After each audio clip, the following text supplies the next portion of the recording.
Hello, today we remember the anniversary of the birth in 1875 of Rainer Maria Rilke. He was an Austrian poet and novelist whose works are quite deep in a spiritual way. In 1903, he was written to by a young aspiring poet, Franz Kappus, who wanted to have some advice about his poetry.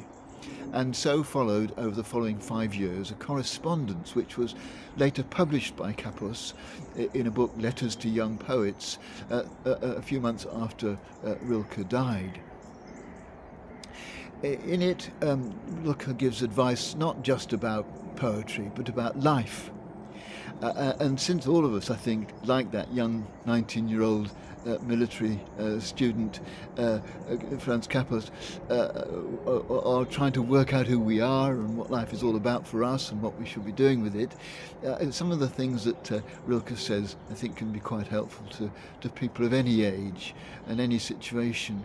And it struck me as helpful that one of the things that he recommends is patience. He says that we need to ripen as the tree, which does not force its sap, but stands unshaken in the storms of spring, with no sense that summer will not follow. It will come regardless, but it comes only to those who live as though eternity stretches before them, carefree, silent, and endless.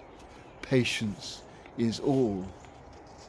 And I think this willingness to be patient and let things come to us rather than always reaching out and wanting to grab is a very helpful way of looking at lives. He goes on in another letter to say something a bit more about being patient. He says, "Be patient with all that is unresolved in your heart. Try to love the questions themselves. Don't try to reach for the answers which you could not be given just now because you couldn't understand them. But then, perhaps someday, far in the future, you will gradually, without even noticing it, live your way into the answers."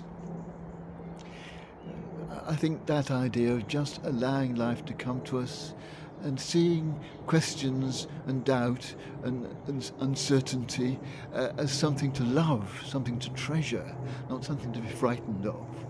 Because if we live our way into those questions and those doubts and that uncertainty, then we begin to find our way into life and into discovering the answers, not in any intellectual way, but by living our way into them.